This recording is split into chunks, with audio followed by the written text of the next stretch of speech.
আসসালামু আলাইকুম রহমতুল্লাহ। এমকে জামান Rashid easy plus হান্ড্রেডের পক্ষ থেকে আপনাদের স্বাগত। আজকে লাইভ ক্লাসে আলোচ্য বিষয় পোর্টফোলিও ম্যানেজমেন্টের তৃতীয় অধ্যায়ের দ্বিতীয় ক্লাস। আজকের ক্লাসে আমরা এই অধ্যায়ের 2 নম্বর ফরম্যাটের গাণিতিক সমস্যাগুলো সমাধান করব। চলুন তাহলে 2 নম্বর ফরম্যাটটি দেখে আসি। Point number 2, expected rate of return. খুবই সহজ একটা ফরম্যাট। এই ফরম্যাটে একটা মাত্র প্রশ্ন হয় আর বেসিস আছে এখানে 4টা। দেখুন এক নজরে আমরা সূত্রগুলো দেখে নিই। এক্সপেক্টেড রেট অফ রিটার্নের বেসিস অনুযায়ী সূত্র 4টি দেওয়া হয়েছে। আসলে একটাই সূত্র 4 ভাবে উপস্থাপন করা হয়েছে। এক্সপেক্টেড রেট অফ রিটার্ন এর সিম্বল হিসেবে আমরা ই ব্র্যাকেটের ভিতরে আর অথবা আর বার অথবা এম এক্স বার অথবা কে বার যে কোনো একটা ইউজ করতে পারি। সাধারণত আমরা এক্সপেক্টেড রেট অফ রিটার্ন হিসেবে প্রথমটা এবং দ্বিতীয়টা এই দুটো বেশি ইউজ করি। তো আসুন এখন প্রশ্নের উপর বেসিস করে সূত্রগুলো চেঞ্জ হবে। প্রথমে হোয়েন গিভেন নাম্বার অফ ইয়ার, প্রশ্নপত্রে যদি নাম্বার অফ ইয়ার দেওয়া থাকে সেই ক্ষেত্রে সূত্র হবে summation R i divided by N. R হলো রিটার্ন, সাম মানে যোগফল। অনেকগুলো রিটার্নের যোগফলকে নাম্বার অফ রিটার্নের সংখ্যা দ্বারা ভাগ করতে হবে। অর্থাৎ গড়ের সংখ্যা হলো রাশিগুলো যোগফলকে রাশির সংখ্যা দ্বারা ভাগ করলে গড় পাওয়া যায়। এক্সপেক্টেড রেট অফ রিটার্ন এটা হলো একটা গড় মান বের করতে হবে। তাহলে অনেকগুলো মান দেওয়া থাকবে, সেই মানগুলোকে ভাগ করতে হবে কতগুলো মান দেওয়া আছে সেই সংখ্যা দ্বারা। আশা করি বুঝতে পারছেন। তাহলে সূত্রটা কি হলো summation R I by N. এবার আসুন 2 নম্বর, হোয়েন গিভেন দ্য প্রবাবিলিটি। যদি প্রশ্নপত্রে প্রবাবিলিটি দেওয়া থাকে তখন নাম্বার অফ ইয়ার থাকবে না, থাকলেও কোনো কাজে লাগবে না। প্রবাবিলিটি থাকলে এক্সপেক্টেড রেট অফ রিটার্নের সূত্র, গড়ের সূত্র হলো summation R I into P I. Probability দেওয়া থাকবে, যতগুলো আর এর মান ততগুলো পির মান দেওয়া থাকবে। আর প্রবাবিলিটি যোগফল সর্বদাই 1.00 হয়।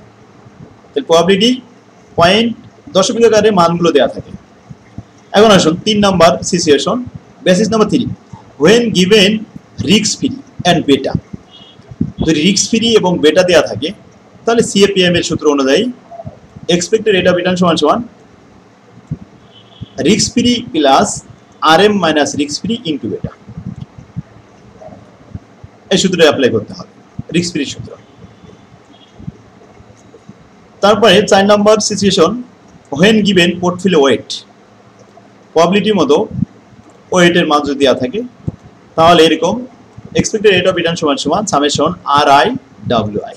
আর আই ডাব্লিউ আই মানে ওয়েট, এই অনুপাতের মানগুলো কিভাবে দেওয়া থাকবে, দশমিক আকারে দেওয়া থাকবে। তো আসুন আমরা পরপর এই 4টা বেসিসে 4টা অঙ্ক শিখবো। তাহলে এক্সপেক্টেড রেট অফ রিটার্নের সমস্ত অঙ্কগুলো আমাদের আয়ত্তে চলে আসবে। বইটা বের করুন সবাই। 2 নম্বর ফরম্যাট আমাদের বইয়ের পেজ নাম্বার পাবেন এই যে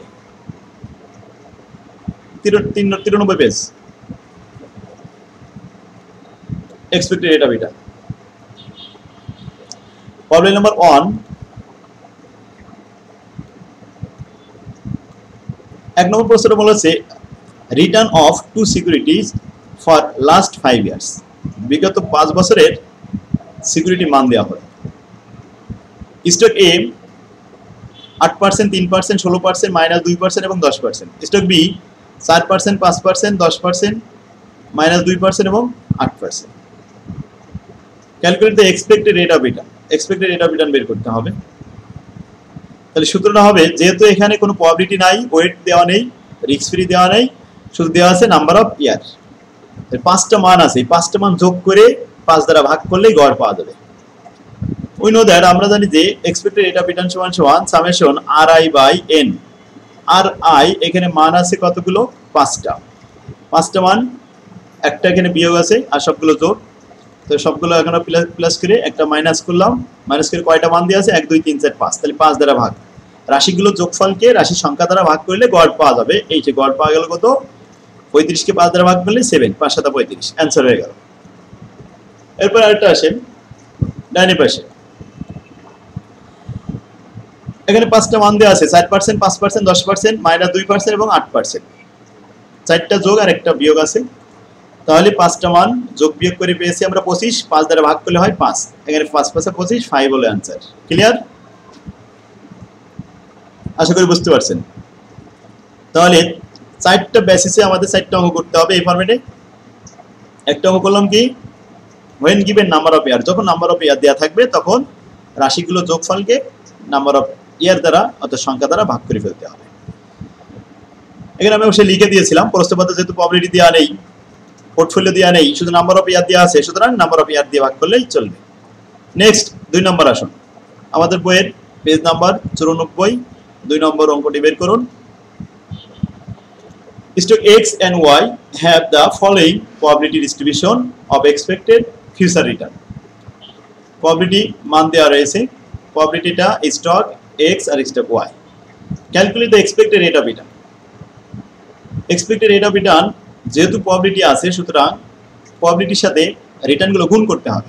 তাহলে সামেশন RI PI, এখানে আমাদের আর এর মান দেওয়া আছে 5টা, পি এর মানও দেওয়া আছে 5টা। স্টক এক্স, স্টক ওয়াই আলাদা মান দেওয়া হয়েছে। ফর স্টক এক্স এর জন্য তাহলে আমি আরেকবার লিখলাম সূত্রটা, কয়টা রিটার্ন? 5টা। Return 1 probability 1, return 2 probability 2, return 3 probability 3, return 4 probability 4, return 5 probability 5। প্রত্যেকটা ব্র্যাকেট দিয়ে ঘিরে ফেলানো হলো আর মাঝে প্লাস দেওয়া হলো। প্লাসটা কোথা থেকে আসলো?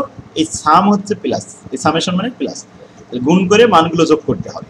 তাহলে রিটার্ন 1 কত পার্সেন্ট সেটা দেখুন, এই 10% এর সাথে প্রবাবিলিটি 0.1 গুণ করে, তাহলে 10% এর সাথে 0.1 প্লাস এই 2% এর সাথে 0.2 প্লাস 12% এর সাথে 0.4 প্লাস 20% এর সাথে 0.2 প্লাস 38% এর সাথে 0.1, এগুলো সব গুণ করে ফলাফল এখানে যোগ করে দেন, দিলে 14% অ্যান্সার হলো।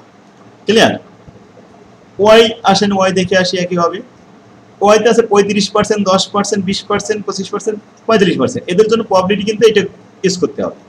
তাহলে প্রথমে 35% এর সাথে 10 গুণ করতে হবে, এই যে 35% গুণ 10, তারপরে কি ছিল? 10% এর সাথে 0.20, এই 10% এর সাথে 0.20, নেক্সট 20% এর সাথে 0.4 আর 25% এর সাথে 0.2 আর 45% এর সাথে 0.1 গুণ করেন। এগুলো সব ব্র্যাকেটের ভিতরে আগে কাজ করে ফেলেন, ব্র্যাকেটের কাজটা আগে করবেন। তাহলে 35 এর সাথে 0.10 গুণ করলে 3.5, এরপরে আছে 2%, এরপরে 8%, এরপরে 5%, এরপরে 4.5%। দেখ সবগুলো যোগ করেন, 5টা মান যোগ করেছে 23, অর্থাৎ 23% অ্যান্সার। এটা হলো 14%, এটা হলো 23%। এক্স এবং ওয়াই দুইটাই এক্সপেক্টেড রেট অফ রিটার্ন বেড়ে আসলো। ঠিক আছে, আমরা 2টা অঙ্ক করলাম, 2টা বেসিসে। একটা ছিল নাম্বার অফ ইয়ার আর একটা ছিল প্রবাবিলিটি। প্রবাবিলিটি থাকলে গুণ করে নিতে হয়, পোর্টফোলিও থাকলে গুণ করতে হয়, শুধু নাম্বার অফ ইয়ার থাকলে ভাগ করে গড় বের করতে হয়। 3 নম্বর বেসিসে আসেন, for security have the following expected return. 4টা সিকিউরিটি দেওয়া হয়েছে। সিকিউরিটি যখন একের অধিক হয়ে যায় তখন সেটা পোর্টফোলিও হয়। পোর্টফোলিও কি? অর্থাৎ বিনিয়োগ সম্পূর্ণ টাকা এক জায়গায় বিনিয়োগ না করে ভিন্ন ভিন্ন খাতে বিনিয়োগ করাকে পোর্টফোলিও বলা হয়। তো এখানে 4টা সিকিউরিটিতে বিনিয়োগ করেছে, তাহলে পোর্টফোলিও বিনিয়োগ তার এ থেকে আসছে 12% ইনকাম, বি থেকে আসছে 20%, সি স্টক থেকে ইনকাম হয়েছে 15%, ডি থেকে ইনকাম হয়েছে 10%। 4 রকম ইনকাম হয়েছে। এখন এক্সপেক্টেড গড় ইনকাম দেখাতে হবে। Calculate the expected rate of return for the portfolio consist of four security under the following condition. Number 1, the portfolio weight are equal. মনে করেন সবগুলো পোর্টফোলিও ওয়েট সমান হবে। আমরা জানি টোটাল পোর্টফোলিও ওয়েট হচ্ছে 1, এখানে 1 কে যদি 4 ভাগে ভাগ করা যায় তাহলে প্রতি ভাগে আসে 0.25 মানে 25। তাহলে প্রত্যেকটা স্টকের সাথে ওয়েট গুণ হবে 0.25। এটা কি হবে একটু দেখেন। উই নো দ্যাট, আমরা জানি portfolio stock expected rate of return সমান RI ইনটু WI। হিয়ারে মানগুলো বসালাম। কি হবে? প্রথমে ওয়েটের মান বের করার জন্য যেহেতু সবার সমান, তো ওয়েট 1/4, তাহলে এখানে 0.25 হলো অ্যান্সার। ঠিক আছে,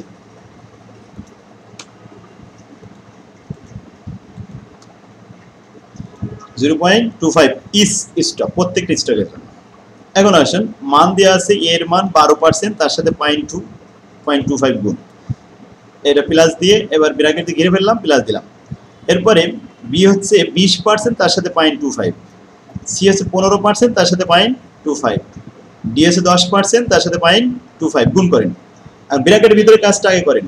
12% এর সাথে 0.25 গুণ করলে 3% হয়, 20% এর সাথে 0.25 গুণ করলে আসে 5%, এরপরে 15-র সাথে 0.25 গুণ করলে 3.75, 10% এর সাথে 0.25 গুণ করলে আসে 2.50, এই সাইডটা যোগ করেন, যোগ করলে 14.25% অ্যান্সার। ক্লিয়ার? একটা সিচুয়েশন হয়ে গেল যে পোর্টফোলিও যদি সবগুলো সমান হয় তাহলে এইভাবে অ্যান্সার হবে। দ্বিতীয় সিচুয়েশন বলছে the portfolio weight are 10% in stock A. যদি এই স্টকের জন্য 10% বিনিয়োগ করা হয় তাহলে 90% বিনিয়োগ বিসিডি 3 জায়গায় বিনিয়োগ করা হয়েছে। উইথ দ্য রিমাইন্ডার অবশিষ্ট 90% ইকুয়ালি সমানভাবে ডিভাইডেড ভাগ করো অ্যামাং আদার 3 স্টক, 3 জন স্টকের মধ্যে। তাহলে এ এঙ্গেজ করে নিয়েছে কত? এর এঙ্গেজে আছে 10% আর রিমাইনিং 90% 3 জনের ভিতরে ভাগ করলে 3 3 90 অর্থাৎ 0.3 3 জনের ভিতরে চলে যাবে। এটা অবশ্যই হেয়ারে একটু দেখেন, হেয়ারে লিখে দিছি যে এ হচ্ছে 0.10 মানে 10% আর রিমাইনিং যে 90% 3 জনের ভিতরে ভাগ করলে 0.3 ইজ ফর 3 জনের জন্য। তাহলে স্টক এ রিটার্ন ছিল 12%, তার সাথে 0.1। স্টক বি রিটার্ন ছিল 20%, তার সাথে 0.3। স্টক সি এটা 15%, তার সাথে 0.3। স্টক ডি 10%, তার সাথে 0.3 গুণ করেন। ব্র্যাকেটের কাজটা আগে করেন, করে এবার যোগ করেন 14.70% অ্যান্সার। ক্লিয়ার? এটা ফলাফল। আলহামদুলিল্লাহ। এবার আসি আমরা 3 নম্বর situation. The portfolio weight are 10% in each A and B. এর জন্য 10%, বির জন্য 10%, তাহলে এঙ্গেজ হয়ে গেল 20% আর তার রিমাইনিং থাকলো 80%। ওই 80% remainder are equally in each C and D. 80% সমান করে সি এবং ডির মধ্যে ভাগ করলে সির পড়বে 0.4, ডির ভাগে পড়বে 0.4। এটাই। তাহলে আমরা সেটাই লিখলাম, এর জন্য 10%, বির জন্য 10%, সির জন্য 0.4 আর ডির জন্য 0.4। এটা অবশ্যই এই পাশে পেয়ে চলে আসছে, একটু দেখুন। এই যে 0.4 ক্লিয়ার? তাহলে আলহামদুলিল্লাহ আমরা 3 নম্বর অঙ্কটা শিখে ফেললাম। এটা ছিল পোর্টফোলিও ওয়েট। যখন পোর্টফোলিও ওয়েট দেওয়া থাকবে তখন এক্সপেক্টেড রেট অফ রিটার্ন এভাবে ওয়েটের সাথে গুণ করতে হবে। তাহলে প্রবাবিলিটি এবং ওয়েট এই দুইটা তো একই ব্যবহার। প্রবাবিলিটি যেমন আর এর সাথে গুণ করেছি, ওয়েটও ঠিক তেমনি গুণ করা হয়েছে। প্রবাবিলিটি সরাসরি দেওয়া থাকে আর ওয়েটটা মাঝে মাঝে আমাদের বের করে নিতে হয় হেয়ারে। এই এছাড়া আলাদা কিছু নেই। তো আশা করি আপনারা বুঝতে পারছেন ইনশাল্লাহ। নাম্বার 4, এবার 4 বের করেন। এটা আমাদের বইয়ের 95 পেজে পাবেন। At present, suppose the risk-free rate of return is 12%. এই যে risk-free দেওয়া আছে and the expected rate of return market portfolio 16%. Market রিটার্নও দেওয়া আছে 16%. Find out the expected rate of return. দেখুন প্রশ্ন কিন্তু expected rate of return সবসময় এইটাই থাকবে, এই ফরম্যাটের ওই একটাই প্রশ্ন expected rate of return। কিন্তু প্রশ্নের ইনফরমেশন উপরে বেসিস করে 4 রকম হয়ে যাচ্ছে অঙ্ক। যখন নাম্বার অফ ইয়ার ছিল তখন নাম্বার অফ ইয়ার দিয়ে ভাগ করেছি, যখন পোর্টফোলিও ওয়েট প্রবাবিলিটি দেওয়া ছিল তখন প্রবাবিলিটি দিয়ে গুণ করেছি, যখন পোর্টফোলিও ওয়েট দেওয়া ছিল তখন ওয়েট দ্বারা গুণ করেছি। এবার আছে রিস্ক ফ্রি। রিস্ক ফ্রি থাকলে রিস্ক ফ্রির একটা সূত্র আমরা শিখেছি। আচ্ছা, সেখানে 3টে মান লাগে, এটা রিস্ক ফ্রি, মার্কেট রিটার্ন আর বেটা। এই 3টা দ্বারাই আমরা এক্সপেক্টেড রেট অফ রিটার্ন বের করব। বেটা 4টা স্টক দেওয়া আছে, 4টা পোর্টফোলিও 4 রকম। হোয়াট ইজ বেটা? বেটা কি? বেটা ইজ এ সিস্টেমেটিক্যাল রিস্ক। বেটা হলো একটা ঝুঁকির পরিমাপ মাত্র। এখন বেটা দেওয়া আছে এতে 1.35, বিতে দেওয়া আছে 0.85, সিতে দেওয়া আছে 1.20 আর ডিতে দেওয়া আছে 1.75। এই 4টা 4 রকমের। Calculation of expected rate of return, we know that, আমরা জানি এখানে যেহেতু বেটা দেওয়া আছে, রিস্ক ফ্রি দেওয়া আছে, তাহলে সিএপিএম এর অনুযায়ী আমরা এটা অ্যান্সার করব। উই নো দ্যাট, এই যে সূত্রটা লিখলাম, এক্সপেক্টেড রেট অফ রিটার্ন সমান সমান risk free plus beta into RM minus risk free. এখন expected rate of return risk ফ্রির মান আমরা এখান থেকে নিচ্ছি 12%, মার্কেট রিটার্ন 16%, বেটা 1.35। এখন মানগুলো বসাই, 12% প্লাস 1.35 বেটা, ব্র্যাকেটের ভিতরে 16 মাইনাস 12। ব্র্যাকেটের কাজটা আগে করবেন, তাহলে 16 থেকে 12 বাদ দিলে 4, 4-এর সাথে 1.35 গুণ করেন, গুণ করে আসে 5.4, এর সাথে যোগ করেন 12, তাহলে 12 আর 5 17.4, অ্যান্সার 17.4। 2 নম্বর স্টক বি, এখানে বেটাটা পরিবর্তন হয়েছে 85, রিস্ক ফ্রি 12% ঠিক আছে, মার্কেট রিটার্ন 16% ঠিক আছে, সবই ঠিক আছে, শুধুমাত্র বেটা পরিবর্তন হয়েছে। তাহলে ব্র্যাকেটে 16 মাইনাস 12 মানে 4, 4-এর সাথে 0.85 গুণ করলে হয় 3.4, তার সাথে 12 যোগ করলে 15.4। এরপরে সি নাম্বারে 12%, বেটা 1.2 16 মাইনাস 12 এখানে 4 4 এর সাথে 1.2 গুণ করলাম ফলাফল আসলো 16.80%। এরপরে ডি তে চলে আসেন, ডি রিস্ক ফ্রি 12 বেটা 1.75 এখান থেকে নিলাম, আর 16 মাইনাস 12 হচ্ছে 4 4 এর সাথে গুণ করে 7 আর 5 12 আর 7 19, অ্যান্সার হলো 19। ক্লিয়ার? তাহলে রিস্ক ফ্রি অনেক সহজ, একটাই সূত্র, একটা সূত্র দিয়ে বেটা পরিবর্তন হতে পারে কিন্তু সূত্র তো আর পরিবর্তন হতে পারে না। তাহলে আশা করি ইনশাআল্লাহ এই সূত্রের অঙ্ক আসলে পারবেন না। হ্যাঁ, প্রশ্ন কিন্তু এক্সপেক্টেড রেট অফ রিটার্ন মনে রাখতে হবে। দেখুন প্রত্যেকটা প্রশ্নের ভিতরে কিন্তু বেসিসটা চেঞ্জ হয়, এই জন্য অনেক সময় প্রশ্ন ছাত্ররা ধরতে পারে না যে কোন সময় কোন সূত্র অ্যাপ্লাই হবে, এই প্রশ্নটা বারবার করে। আসলে কিন্তু এই প্রশ্ন আর থাকার কথা না, কারণ আমি বললাম যে এক্সপেক্টেড রেট অফ রিটার্নের কয়টা সূত্র হয়, 4টে সূত্র। আমি আরেকবার নিয়ে যাচ্ছি আপনাদেরকে। আচ্ছা, আমি এই ফরম্যাটটা শেষ করে আমি প্রথমে সূত্রটা আরেকবার দেখাবো। 5 নম্বরটাও চলে আসেন। 5 নম্বরটা 7 কলেজে আসছে। এটা দেখেন, এখানে দেওয়া রয়েছে রিটার্নের মান সরাসরি দেওয়া আছে এভারেজ, আর পোর্টফোলিও প্রপোর্শন অনুপাত দেওয়া আছে, ওয়েটগুলো দেওয়া আছে, দিয়ে ক্যালকুলেটটা তৈরি করতে হবে কি এক্সপেক্টেড রেট অফ রিটার্ন। যেহেতু ওয়েট দেওয়া আছে, প্রপোর্শন মানে রেশিও মানে অনুপাত ওয়েট, তাহলে এই সূত্রটা কি হবে আর আই ইন্টু ডাব্লিউ আই। আর এর মান কয়টা? 4টা। আর এর মান দেওয়া আছে 4টা। তো লিখলাম প্রথমে আর A weight of A, weight A আছে এটা, আর বি ওয়েট অফ বি, আর সি ওয়েট অফ সি, সব ক্যালকুলেশন করে ফলাফল যোগ করে 16.10, অ্যান্সার হলো 16.10। অবশ্যই হেয়ারে মানগুলো লিখে নিয়েছিলাম। ঠিক আছে, দেখুন এই ছিল আমাদের 2 নম্বর ফরম্যাটের 5টা অঙ্ক। এখনই এই মুহূর্তে আপনারা 5টা অঙ্ক করে ফেলেন। আর সূত্র কখন কোনটা কি হবে সেটা আমি আরেকবার একটু আপনাদেরকে দেখাই। চলুন আমরা সূত্রের এখানে চলে আসি। অনেকে হয়তো প্রথমে বুঝতে পারিনি, আমি আরেকবার দেখালে হয়তো বুঝতে সুবিধা হবে আপনাদের। 2 নম্বর ফরম্যাটের সূত্র বলেছিলাম যে 4টা বেসিস হতে পারে। When given the number of year, যখন নাম্বার অফ ইয়ার দেওয়া থাকবে, ওই যে নাম্বার অফ ইয়ার ছিল তখন পোর্টফোলিও ছিল না, ওয়েটও ছিল না, রিস্ক ফ্রিও ছিল না, শুধু নাম্বার অফ ইয়ার 5টা দেওয়া ছিল। বাস সেটা অনুযায়ী এখানে আমরা আর এর মানগুলো যোগ করে এন দ্বারা ভাগ করেছি। 5 বছর ছিল বলে 5 দিয়ে ভাগ করেছি, 6 বছর থাকলে 6 দিয়ে ভাগ করতাম। When given the portfolio probability, when given the probability, যখন প্রবাবিলিটি থাকবে তখন আর আই ইন্টু পিআই। এটুকু মনে রাখবেন যে নাম্বার অফ ইয়ার থাকলে এন দ্বারা ভাগ হয়, আর প্রবাবিলিটি থাকলে আর এর সাথে পিআই গুণ হয়ে যোগ হয়। আর ওই রিস্ক ফ্রি থাকলে তো রিস্ক ফ্রি সূত্র সরাসরি risk free plus R M minus risk free, beta এই পাশে গুণ করলে হয়, এই পাশে গুণ করলে হয়, সমস্যা নেই। আর ওয়েট যখন থাকে পোর্টফোলিও ওয়েট, তখন কি হয়, তখন এই প্রবাবিলিটির মতোই same R I into W I, weight, আর পি তে প্রবাবিলিটি, ডাব্লিউতে ওয়েট।